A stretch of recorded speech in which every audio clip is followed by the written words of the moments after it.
ಚಿಕ್ಕಪ್ಪ, ಏಕೆ ನೆಪಗಳನ್ನು ಹುಡುಕುತ್ತಿರುವೆ? ನನ್ನನ್ನು ಕೊಲ್ಲಲು, ನನ್ನ ಮೇಲೆ ಆಕ್ರಮಣ ಮಾಡಲು ನಿನ್ನ ಮನಸ್ಸು ಹಿಂಜರಿಯಿತು, ಅದೇ ನಿಜ. ಅಣ್ಣನ ಮಗನನ್ನು ಕೊಲ್ಲಲು ಮನಸ್ಸಾಗದ ನಿನಗೆ ಅಣ್ಣನ ಶತ್ರುಗಳ ಕಡೆ ಸೇರಲು ಹೇಗೆ ಮನಸ್ಸು ಬಂತು? ಈಗಲೂ ಕಾಲ ಮಿಂಚಿಲ್ಲ ಚಿಕ್ಕಪ್ಪ. ಆಗಿ ಹೋದ ತಪ್ಪನ್ನು ತಿದ್ದಿಕೊಳ್ಳುವ ಅವಕಾಶವಿದೆ. ಸ್ವಂತ ಬಂಧುಗಳು ಎಂದಿಗೂ ನಮ್ಮವರೇ. ಈ ಕ್ಷಣ ನಮ್ಮ ಕಡೆ ಬಾ, ನಾವಿಬ್ಬರು ಸೇರಿ ಶತ್ರು ದಮನ ಮಾಡೋಣ.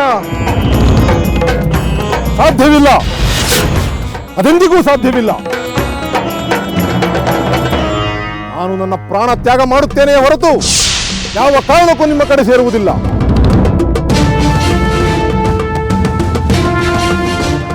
ಏಕೆ ಚಿಕ್ಕಪ್ಪ? ಮತ್ತೆ ಬಂದರೆ ರಾವಣೇಶ್ವರ ತಿರಸ್ಕರಿಸುವರೆಂಬ ಶಂಕೆಯೇ? ಅಂಥ ಸಂದೇಹ ಬೇಡ ಚಿಕ್ಕಪ್ಪ. ನೀನು ಮರಳಿ ಮನೆಗೆ ಬಂದರೆ ಅವರು ಖಂಡಿತ ಸಂತೋಷ ಪಡುತ್ತಾರೆ.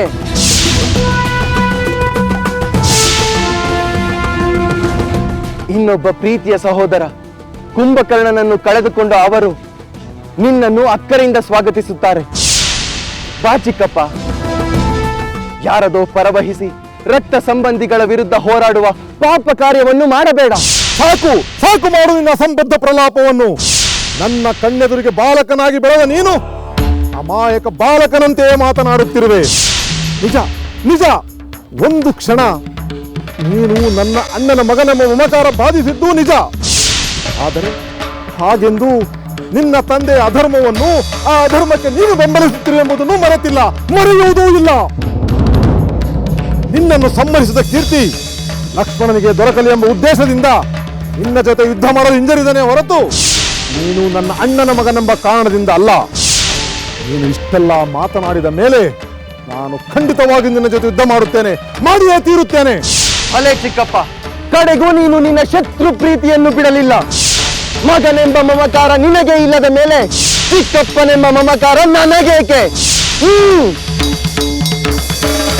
ಜೈ ಶ್ರೀರಾಮ್!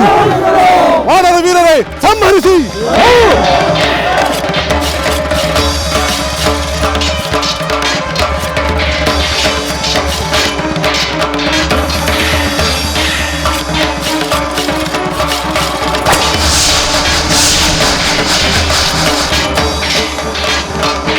ಹರ ಹರ ಮಹಾದೇವ್!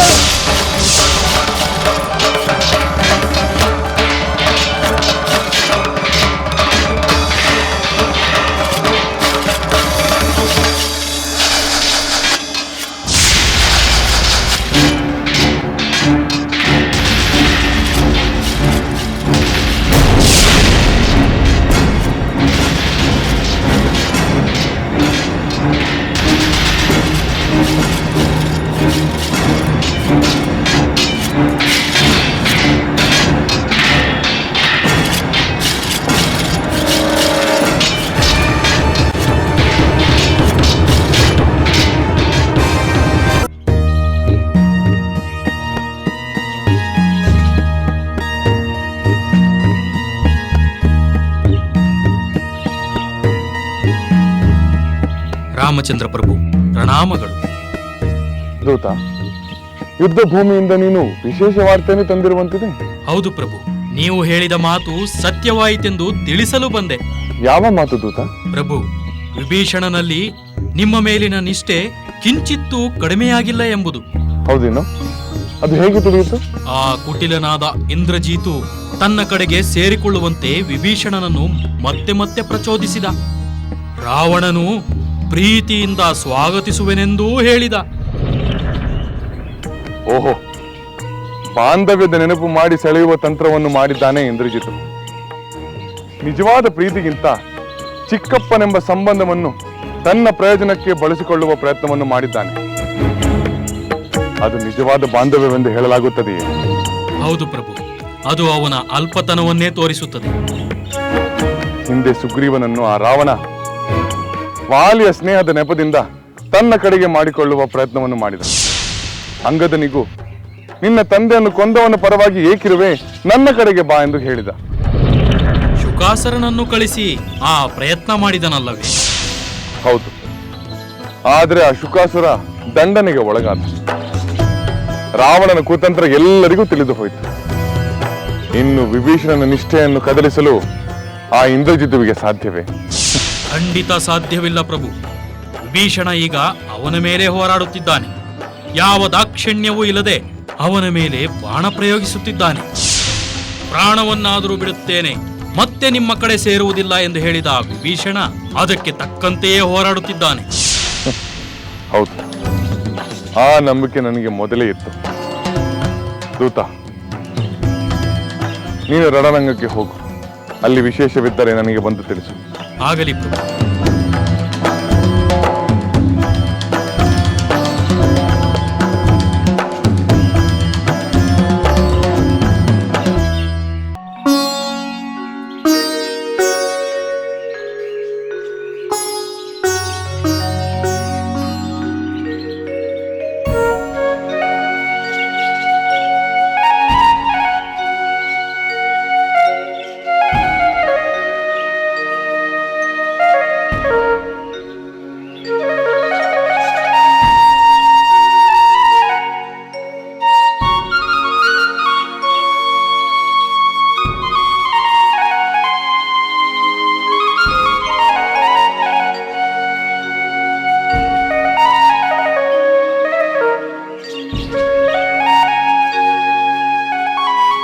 ಸುಲೋಚನಾ,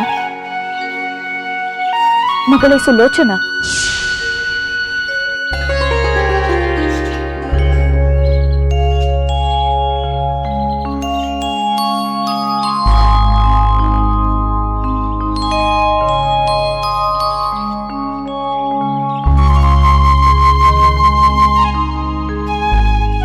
ನೀನು ನಂಬಿರುವ ಈ ಸರ್ವಮಂಗಳೆ ನಿನಗೆ ಮಂಗಳವನ್ನುಂಟು ಮಾಡಲಿ.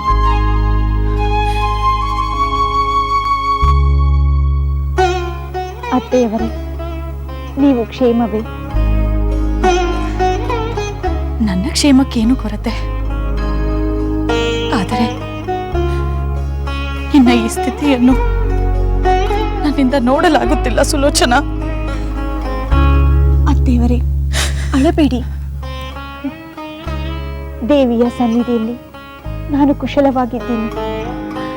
ನೀನು ಕುಶಲವಾಗಿರುವುದು ನನ್ನ ಕಣ್ಣಿಗೆ ಕಾಣುತ್ತಿದೆ ಸುಲೋಚನಾ. ಆಹಾರ ಪಾನೀಯಗಳಿಲ್ಲ, ರಾಜೋಚಿತ ವಸ್ತ್ರಾಭರಣಗಳಿಲ್ಲ, ಜೊತೆಗೆ ಹೃದಯದ ತುಂಬಿರುವ ಆತಂಕ. ನೀನು ಎಷ್ಟು ಸುಖವಾಗಿರಬಹುದೆಂದು ನಾನು ಅರ್ಥ ಮಾಡಿಕೊಳ್ಳಲಾರೆನೆ. ಅತ್ತೆಯವರೇ, ಪತಿ ಕ್ಷೇಮವಾಗಿದ್ದರೆ ತಾನೆ ಸತಿಯಾದವಳು ಕ್ಷೇಮದಿಂದಿರಲು ಸಾಧ್ಯ. ಆದರೆ ಈಗ ಆತಂಕಕಾರಿಯಾಗಿರುವಾಗ ನಾನು ಸುಖ ಭೋಗಗಳಲ್ಲಿ ಮೈಮರೆಯಲಾಗುವುದೇ? ನಿಜ ಹೇಳಬೇಕೆಂದರೆ ನನಗೆ ಯಾವ ಸುಖ ಸಂತೋಷಗಳೂ ಬೇಕಾಗಿಲ್ಲ. ನನ್ನ ಪತಿ ಕ್ಷೇಮವಾಗಿದ್ದರೆ ಅಷ್ಟೇ ಸಾಕು. ಸರ್ವಮಂಗಳೆಯಲ್ಲಿ ಸದಾ ಅದೇ ನನ್ನ ಪ್ರಾರ್ಥನೆ.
ನಿನ್ನ ಸದ್ಗುಣಗಳಿಗೆ ಪತಿವ್ರತ ಧರ್ಮಕ್ಕೆ ತಕ್ಕ ಹಾಗೆ ನೀನು ಮಾತನಾಡುತ್ತಿರುವೆ ಸುಲೋಚನ. ಅಲ್ಲಿ ಇಂದ್ರಜಿತುವಿನ ಯುದ್ಧ, ಇಲ್ಲಿ ನಿನ್ನ ನಿರಂತರ ಪ್ರಾರ್ಥನೆ.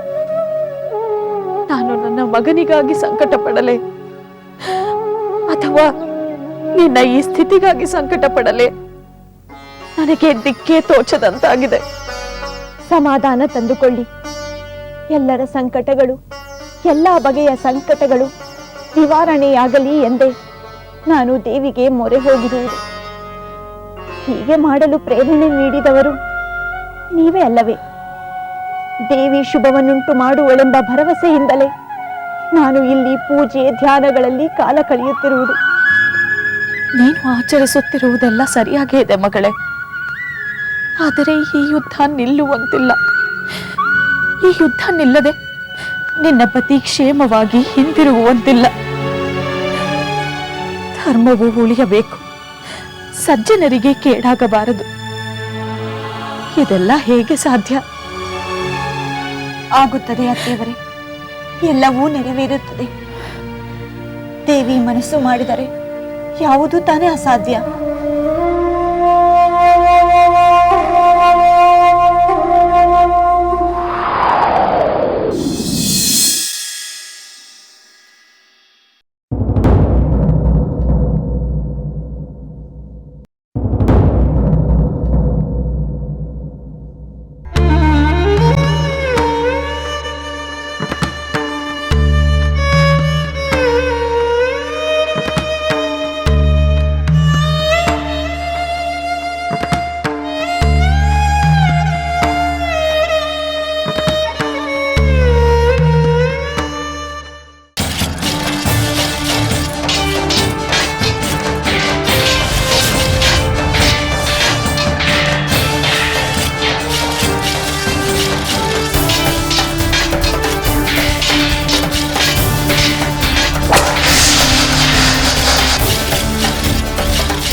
ಚಿಕ್ಕಪ್ಪ,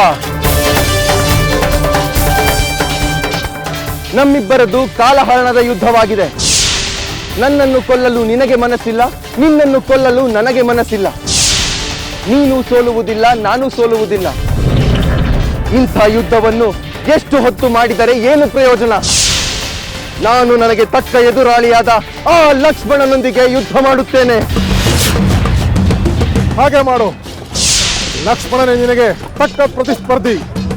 ನಿನ್ನನ್ನು ಸಂಹರಿಸಬಲ್ಲ ಸಾಮರ್ಥ್ಯವುಳ್ಳವನು ಲಕ್ಷ್ಮಣನೊಬ್ಬನೇ. ಮತ್ತೆ ಶತ್ರುವನ್ನು ಹೊಗಳಬೇಡ ಚಿಕ್ಕಪ್ಪ. ನನ್ನ ಪರಾಕ್ರಮದ ಬಗ್ಗೆ ನಿನಗೆ ಅರಿವಿದ್ದರೂ ಶತ್ರು ಪ್ರಶಂಸೆ ಮಾಡುತ್ತಿರುವ ನಿನ್ನ ಅವಿವೇಕತನಕ್ಕೆ ಏನು ಹೇಳಬೇಕು? ನಿನ್ನ ಕಣ್ಣೆದುರಲಿಯೇ ನೀನು ಮಹಾಪರಾಕ್ರಮಿ ಎಂದು ಹೊಗಳುತ್ತಿರುವ ಈ ಲಕ್ಷ್ಮಣನನ್ನು ಸಂಹರಿಸುತ್ತೇನೆ. ಈ ಲಕ್ಷ್ಮಣನ ಸಂಹಾರವಾದ ಮೇಲಾದರೂ ಪ್ರಾಣ ಭೀತಿಯಿಂದ ನಮ್ಮ ಕಡೆ ಸೇರುತ್ತೀಯೇನೋ ನೋಡೋಣ. ಅಯ್ಯೋ ಮೂರ್ಖ, ಎಂದೋ ಆ ಇಂದ್ರನು ಗೆದ್ದೆ ಎಂದು ಇಂದಿಗೂ ಬೀಗುತ್ತಿರುವೆ. ಇಂದು ನೀನು ಲಕ್ಷ್ಮಣನ ಗೆಲ್ಲಲಾರೆ. ಲಕ್ಷ್ಮಣನ ಪರಾಕ್ರಮದ ರುಚಿ ಕಂಡ ಮೇಲೂ ಹೀಗೆ ಬಡಬಡಿಸುತ್ತಾರೆ. ನಿನ್ನ ಅವಿವೇಕತನಕ್ಕೆ ಏನು ಹೇಳಲಿ? ಬೇಗನಾದ, ಇಂದು ಇದೇ ಲಕ್ಷ್ಮಣನಿಂದ ನಿನ್ನ ಕೊನೆಯಾಗುತ್ತದೆ. ಇದು ಸತ್ಯ.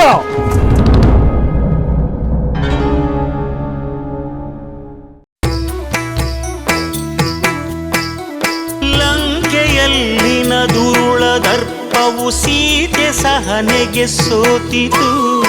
ಅಂಕೆ ಇರದ ಅಸುರ ಕುಲವು ರಾಮ ಬಾಣಕ್ಕೆ ಅಡಗಿತು. ದೂರವಿರಲಿ ಸನಿಹವಿರಲಿ ರಾಮ ಹೃದಯ ನಿವಾಸಿನಿ. ಯುಗವು ಯುಗವು ಸಾಗಲಿ ಅಕಳಂಕ ಪ್ರೇಮ ಪ್ರಬೋಧಿನಿ. ಅಮರ ಗಾಧೆ ಧರಣಿ ಜಾತೆ ಸಾಧ್ವೆ ಸೀತೆ ಸುಚರಿತೆ.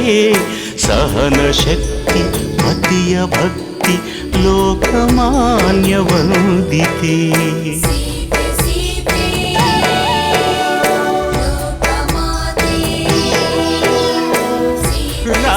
ರಾಮ ಹೃದಯ ನಿವಾಸಿನಿ